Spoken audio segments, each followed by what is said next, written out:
जय हिंद दोस्तों। शिखर academy YouTube channel में मैं आलोक आप सभी का स्वागत करता हूं। तो सभी बच्चों को प्यार भरा नमस्कार, जय हिंद। तो सब लोग अच्छे होंगे। तो आज की क्लास जो हमारी है वो मैथ की जो एक्सरसाइज हम 1.2 कर रहे हैं उसमें हम उसको आगे बढ़ाएंगे, ठीक है। तो पिछली क्लास में हम गुणनखंड के बारे में पढ़ रहे थे, ठीक है।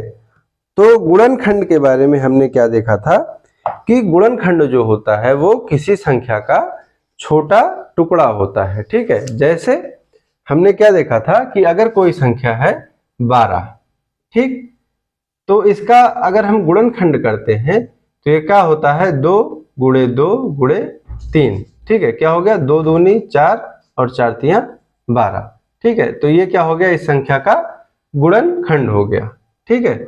इसी तरह अगर हम जैसे कोई संख्या लेते हैं 16, ठीक है, तो इसका क्या हो जाएगा 2 गुणे 2 गुणे 2 गुणे 2, ठीक है। तो 2 कितनी बार आ जाता है 4 बार। तो हम इसको ऐसे भी लिख सकते हैं कि 2 की घात 4, ठीक है। फिर अगर जैसे कोई संख्या हम लेते हैं 18, ठीक है। तो अब देखिए अगर आपको डायरेक्ट नहीं आ रहा है तो आप क्या करेंगे 18 का एलसीएम ले लेंगे, ठीक है। तो कितनी बार जाएगा 9 बार, फिर 3 और 3 से जाएगा तो 1 बार, ठीक है। तो निकल कर क्या आता है 2 गुणे 3 गुणे 3, ये चीज निकल के सामने आती है, ठीक है। अब इसको क्या लिख सकते हैं, 3 कितनी बार आ रहा है 2 बार, तो और 2 कितनी बार है 1 बार, तो 1 को लिखना इंपॉर्टेंट नहीं है।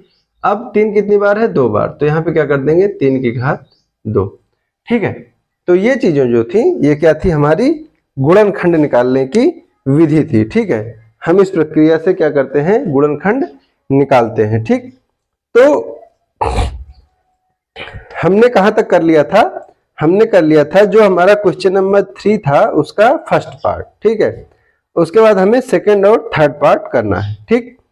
तो सेकंड और थर्ड पार्ट में क्या है, सेकंड पार्ट में आपको बताया गया है कि 17, 23 और 29, ठीक है, 3 संख्याएं दी गई हैं, ठीक है। और उनका हमें क्या निकालना है, उनका हमें निकालना है तीनों संख्याओं का एचसीएफ और एलसीएम, ठीक है। तो संख्याएं क्या दी गई हैं, संख्याएं हैं 17, 23 और 29, ठीक है। क्वेश्चन नंबर थर्ड, संख्याएं क्या है 17, 23 और 29, ठीक है। ये 3 संख्याएं दी गई हैं, ठीक। तो अगर आप इन संख्याओं को ध्यान से देखते हैं तो ये संख्याएं कैसी हैं 17, 23 और 29। पहली बात तो ये तीनों संख्याएं क्या हैं, अभाज्य संख्याएं हैं, ठीक है। अभाज्य का मतलब क्या होता है कि कोई संख्या में भाग नहीं जाएगा। जैसे 3 क्या है अभाज्य है, 5 क्या है अभाज्य है। हम 8 लेते हैं तो 8 क्या होता है 2 से डिवाइड हो जाता है, 4 से भी डिवाइड हो जाता है, ठीक। तो जो संख्या या तो 1 से विभाजित हो, ठीक है, और या तो खुद से, तो वो अभाज्य होती है। अब जैसे यहाँ पे 17 है, ठीक है, 17 है। अब 17 को अगर विभाजित करेंगे तो या तो ये 1 से हो जाएगी और या तो ये 17 से हो जाएगी, बाकी किसी संख्या से विभाजित नहीं होगी, ठीक है। और किसी संख्या से विभाजित ना होने के कारण, ठीक है, तो ये क्या है अभाज्य संख्याएं हैं। तो इनका हम अगर एलसीएम लेंगे, ठीक है, तो अभाज्य संख्याएं जो होती हैं, जैसे देखिए 2 भी अभाज्य है और 3 भी अभाज्य है। तो अगर 2 और 3 का एलसीएम लेते हैं तो इसका हम क्या कर देते हैं मल्टीप्लाई, ठीक है, कितना जाता है 6।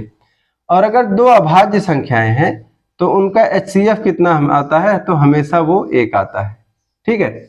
अगर संख्याएं अभाज्य हैं तो उनका एलसीएम हमेशा हमेशा क्या आएगा 1 आएगा, ये आपको याद रखना है, ठीक है।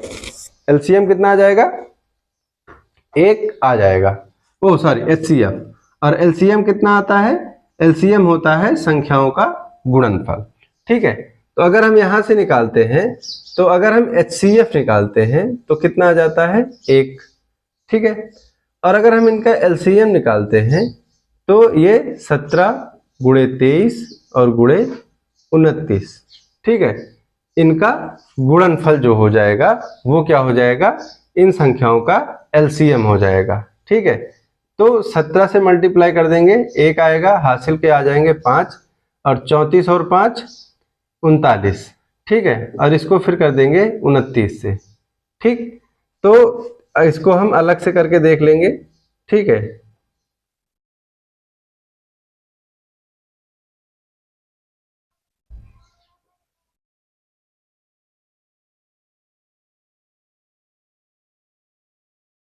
ठीक है, तो ये कितना आ जाएगा, 11,339।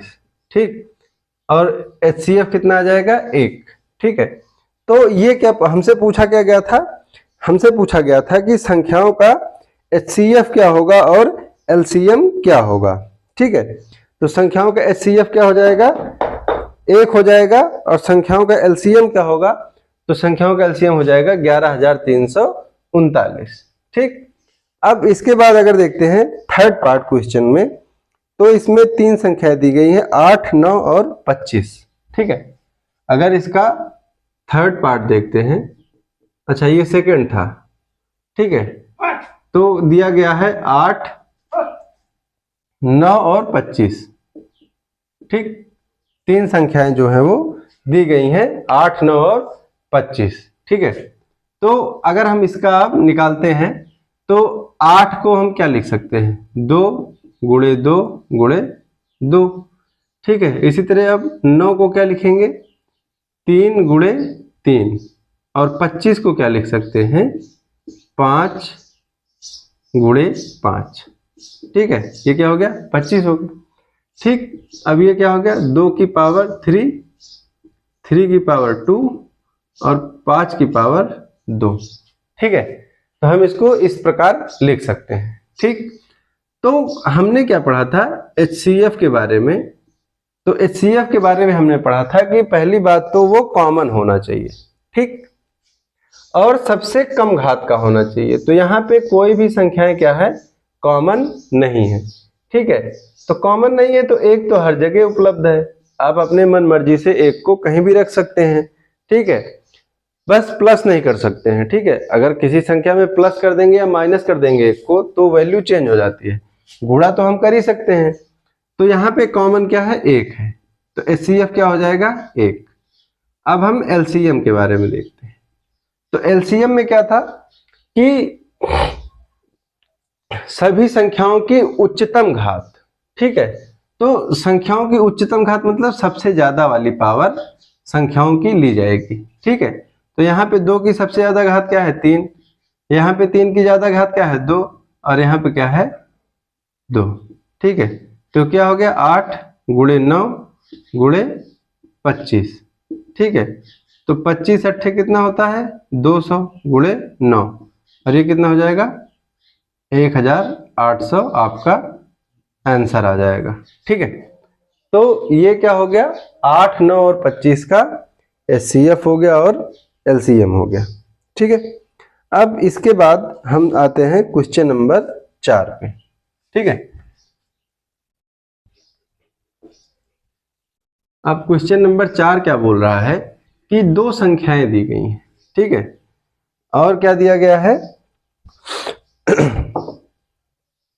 और उनका क्या दिया गया है, HCF दिया गया है। ठीक है, तो संख्याएं कौन कौन सी हैं, संख्याएं हैं 306 और 657। ठीक है, ये कौन सा है, चौथा क्वेश्चन है। संख्याएं कौन सी हैं, 306 और 657। ठीक है, और इन संख्याओं का जो HCF है वो क्या दिया गया है, HCF दिया गया है 9। ठीक, और हमसे क्या पूछा गया है कि 306 और 657 का LCM निकालना है। ठीक है, तो LCM हमसे पूछा गया है, मतलब इसका लासा पूछा गया है। ठीक है, तो आपको एक फार्मूला बताया गया था। ठीक है, अगर आपको याद हो तो एक बार मैं फिर से बता देता हूं कि अगर 2 संख्याएं दी गई हैं, ठीक है, ये क्या है, पहली संख्या है, ये क्या है, दूसरी संख्या है। 2 संख्याएं हमको दी गई हैं, HCF हमको दिया गया है, LCM निकालना है। ठीक, तो सूत्र क्या होता है इसका, इसका होता है LCM गुणे HCF बराबर पहली संख्या ठीक है, पहली संख्या और गुणे दूसरी संख्या। ठीक है, ये क्या है, ये सूत्र होता है या फिर फॉर्मूला होता है। ठीक है, फॉर्मूला क्या होता है आप लोग अच्छे से देख लेंगे।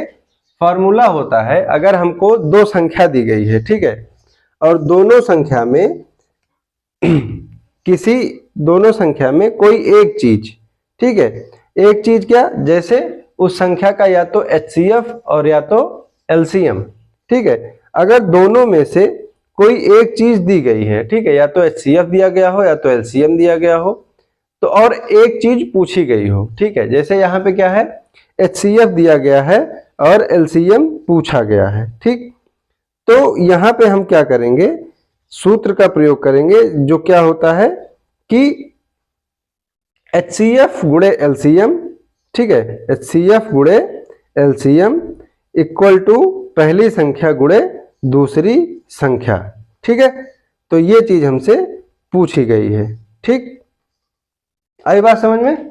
तो अब यहाँ पे हम मान रख देंगे। ठीक है, तो LCM हमसे पूछा गया है तो हम इसको लिख देंगे x। ठीक है, या फिर आप कुछ भी मान सकते हैं। ठीक है, HCF कितना दिया गया है, 9, बराबर पहली संख्या है 306, ठीक है, और दूसरी संख्या है 657। ठीक है, ये चीज क्लियर है। अब ये क्या है, 9, अब ये क्या है, यहाँ पे क्या है, गुणे। ठीक है, तो नीचे जाएगा तो क्या हो जाएगा, इसको अगर बराबर के उस तरफ भेजेंगे तो ये भाग हो जाएगा। ठीक है, तो ये क्या हो जाएगा, 9। ठीक है, अब 9 से इसको हम क्या करेंगे, विभाजित कर देंगे। तो 9 त्रिक 27, 9 तिया 27 और 9 चौक 36। अब x का आप गुणा कर देंगे इसका 34 और 657 का। ठीक है, अब इसका गुणा करने पर गुणनफल जो आएगा वही आपका क्या हो जाएगा, आंसर हो जाएगा। ठीक है, और ये कितना आएगा, 22,338। ठीक है, तो गुणा तो आप लोग कर ही लेंगे। ठीक है, 22,338 ये आ जाएगा आपका LCM निकल के। ठीक, और हमसे क्या पूछा गया था, हमसे संख्या का LCM जो है वो निकालने के लिए कहा गया था। ठीक है, तो LCM कितना आ गया, 22,338 संख्याओं का क्या हो जाएगा, LCM हो जाएगा। ठीक, तो ये बात जो है वो क्लियर होगी, सबको समझ में आ गई होगी। अब बढ़ते हैं हम अगले सवाल की तरफ। कौन सा है वो, आपका सवाल नंबर 5। ठीक है, अब सवाल नंबर 5 में क्या कह रहा है कि इसमें बोला गया है कि आपको चेक करना है, जांच कीजिए कि क्या किसी प्राकृतिक संख्या n के लिए 6n अंक 0 पर समाप्त हो सकता है। ठीक है, मतलब कि अगर 6 की घात n है, ठीक है, तो अगर वहां पे 6 की घात n है तो n अगर एक प्राकृतिक संख्या है, प्राकृतिक संख्या कौन सी होती है, 1 2 3 4 0, मतलब 0 1 2 3 4 से लेकर आप अनंत तक क्या होता है, वो सारी संख्याएं क्या होती हैं, प्राकृतिक संख्याएं होती हैं। ठीक है, मतलब 1 2 3 4 5 6, ठीक है, ये क्या है, प्राकृतिक संख्याएं हैं। और अगर हम इसमें 0 लगा देते हैं तो क्या हो जाएगा, पूर्णांक हो जाएगा। ठीक, मतलब पूर्ण संख्याएं हो जाएंगी। ठीक है, तो यही ये पूछ रहा है कि अगर कोई संख्या है, ठीक है, और वो 6 की पावर n के रूप में लिखी गई है। ठीक है, क्या लिखी गई है, देखिए ये बोल रहा है कि 6 की पावर n जो है ये क्या होगा, 0 पर समाप्त होने वाली संख्या है या नहीं है। ठीक है, तो क्वेश्चन आप लोग किताब से देख लेंगे कि 6 की पावर n अंक 0 पर समाप्त हो सकती है कि नहीं। ठीक है, मतलब आपको चेक करना है कि अगर कोई संख्या है, n क्या है, यहाँ पे n जो है वो प्राकृतिक संख्या है। ठीक है, क्या है, प्राकृतिक संख्या है, तो हम n का मान क्या रख सकते हैं, 1 2 3 4 कुछ भी। ठीक है, लेकिन उसके पहले ये क्या है, 6 है। ठीक है, अब 6 का अगर हम गुणनखंड करते हैं, ठीक, तो 6 का गुणनखंड क्या होता है, 6 का गुणनखंड होता है 2 × 3। ठीक है, 2 × 3 होता है। ठीक, अब 2 गुणे 3 को जब हम किसी भी संख्या का पावर लगाएंगे इसमें, ठीक है, किसी भी संख्या का पावर लगाएंगे तो अब देखिए ये किससे विभाजित होगा। अगर ये है तो या तो ये 2 से विभाजित होगा या तो 3 से। कौन? 6। ठीक, ये चीज आपको पता है कि कोई संख्या है वो अपने गुणनखंड से ही विभाजित होती है। तो यहाँ पे 0 लाने के लिए इसको 5 से विभाजित होना जरूरी है। तो ये क्या हो जाएगा? 2 गुणे 3 की पावर n। ठीक है, और ये किससे विभाजित होगा? 2 या 3 से। ठीक है, तो हम बोलेंगे कि इसलिए 6 की पावर n 0 पर समाप्त नहीं हो सकती। ठीक है, हमको क्या चेक करना था? हमको चेक करना था कि कोई संख्या है, ठीक है, वो 6 की पावर n के रूप में लिखी गई है। तो 6 की पावर n में लिखी गई संख्या, अगर n यहाँ पे क्या हो जाएगा? प्राकृतिक संख्या हो जाएगी। ठीक है, तो क्या हो जाएगा? ये 0 पर समाप्त होनी चाहिए। तो इसको था कि होगी कि नहीं होगी, तो हमने चेक किया और हमने क्या निष्कर्ष निकाला कि जो 6 की पावर n में संख्या लिखी गई है, ठीक है, वो 0 पर समाप्त नहीं होगी। ठीक है, और अगर आपको इसे चेक करना है, ठीक है, तो चेक करना है तो कैसे चेक करेंगे? अगर n की पावर रखना शुरू करते हैं, अगर 1 रखते हैं तो 6 की घात 1 क्या हो जाएगा? 6। अब 6 की घात 2 रखिए तो ये क्या हो जाएगा? 6 गुणे 6 कितना आ गया? 36। तो इसी तरह आप जब रखते जाएंगे आगे ना, तो हर बार ये लास्ट में 6 आता जाएगा। ठीक है, अब हर बार 6 आएगा तो हम यहाँ पे इन संख्याओं को 0 लाना था, लेकिन यहाँ पे क्या आ रहा है? लास्ट में 6 आ रहा है। ठीक है, तो इसीलिए ये 0 पर समाप्त नहीं होगी। ठीक है, आ गई बात समझ में आपको? फिर इसके बाद अब आता है क्वेश्चन नंबर 6। ठीक, अब क्वेश्चन नंबर 6 क्या बोलता है कि व्याख्या कीजिए कि ये जो संख्याएं दी गई हैं ये भाज्य संख्याएं क्यों हैं। ठीक, तो इसमें जो पहली संख्या दी गई है वो दी गई है 7 गुणे 11 गुणे 13। ठीक है, 7 गुणे 11 गुणे 13 प्लस 13। और दूसरी संख्या क्या दी गई है? 7 गुणे 6 गुणे 5 गुणे 4। ठीक है, मतलब 7 गुणे 6 गुणे 5 गुणे 4 गुणे 3 2 1। ठीक है, 3 2 1 प्लस 5। ठीक है, तो सबसे पहले क्या करेंगे? सबसे पहले इन संख्याओं को हल कर लेंगे। ठीक है, तो इन संख्याओं को हल करने पर क्या आएगा? पहले इन संख्याओं को हल करेंगे तो देखिए ये क्या हो जाएगा? अगर 11 से गुणा करना है तो ये 3। ठीक है, तो ये कितना आ जाएगा? 1001 प्लस 13, तो ये कितना आ जाएगा? 1014। ठीक है, अब इसी तरह इसको कर लेंगे तो 5 छंग 30। ठीक है, और 3 चौक 12 120, 12 तिया 36, 360 और 720। ठीक है, और 720 का हम मल्टीप्लाई करेंगे 7 में। ठीक है, और 720 का 7 में मल्टीप्लाई करेंगे तो कितना आ जाएगा? 5040। ठीक है, ये कितना आ जाएगा? 5040 और प्लस 5। ठीक है, तो ये कितना आ जाएगा? 5045। ठीक है, 5045। तो ये क्या हो गई? 2 संख्याएं हो गई। अब ये पूछ रहा है कि ये संख्याएं क्या हैं? भाज्य क्यों हैं। ठीक है, तो संख्याएं भाज्य क्यों होती हैं? ठीक है, तो हम इसका क्या करेंगे? क्या निकालेंगे? एलसीएम। ठीक है, एलसीएम निकालेंगे और एलसीएम निकालने के बाद हम पता लगा लेंगे कि ये संख्याएं भाज्य हैं कि नहीं है। ठीक है, तो सबसे पहले हम निकालते हैं 1014 का, तो 2 पंचे 10 और 2 सत्ते 14 एक ही बार में। ठीक है, तो यहां पे क्या आ गया? 507। अब 507 को हम किससे डिवाइड कर देंगे? 3 से डिवाइड कर देंगे। ठीक है, तो अब 3 से डिवाइड करेंगे तो 3 एक बार जाएगा 3। ठीक है, ये क्या हो जाएगा? 20 और 6 18, 3 9 27। ठीक है, अब ये किससे विभाजित होगा? तो ये 13 से। कितना आ जाएगा 1।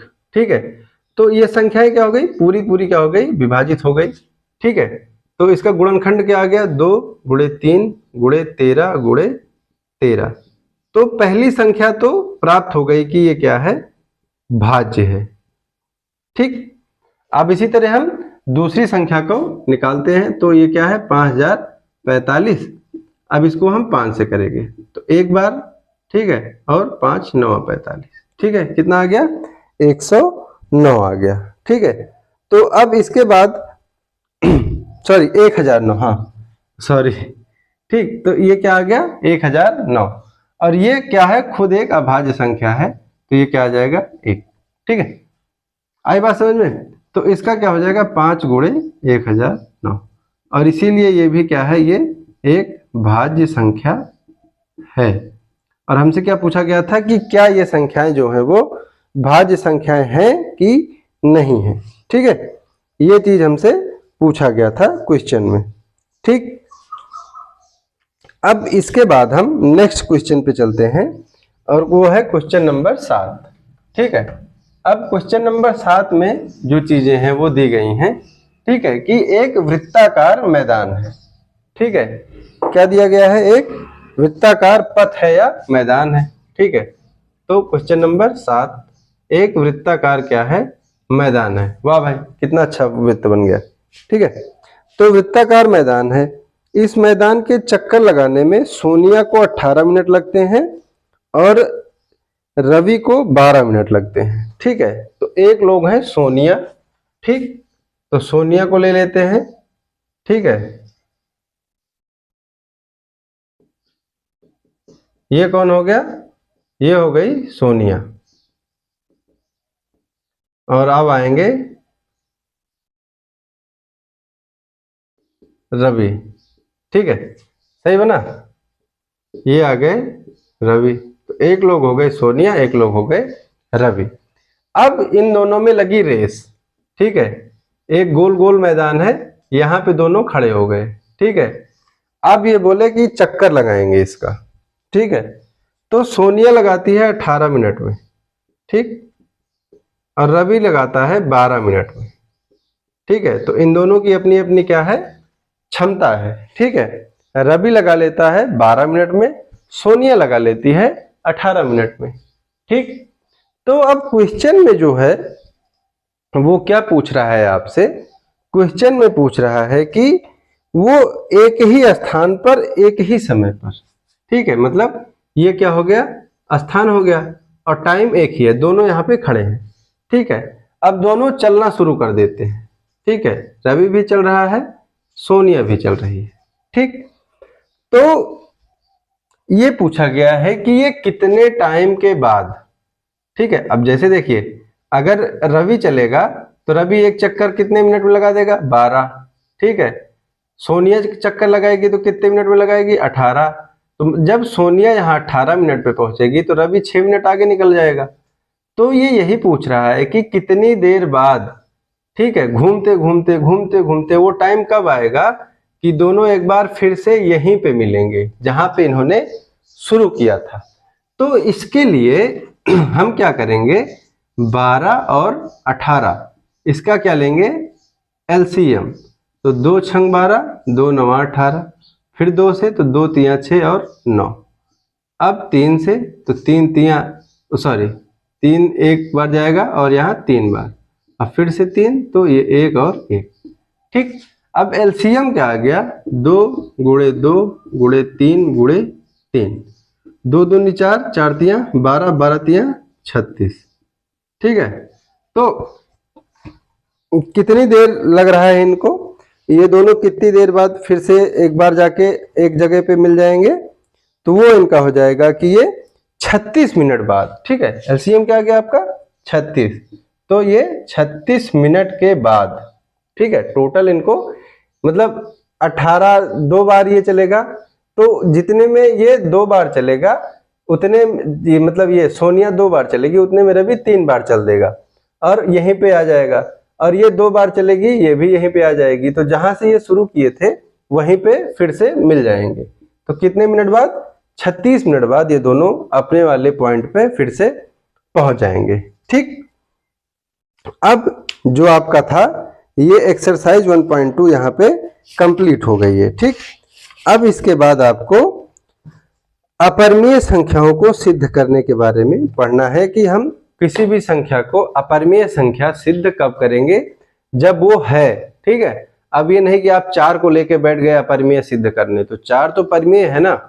जैसे √2, √3 ये सब संख्याएं कैसी हैं, अपरिमेय संख्याएं हैं। तो हम सिद्ध करना सीखेंगे कि कोई भी संख्या अपरिमेय संख्या कैसे होती है। ठीक, तो ये एक्सरसाइज जो है वो कंप्लीट हो गई। ठीक है, आप उम्मीद करता हूं आप लोगों को अच्छे से समझ में आई होगी।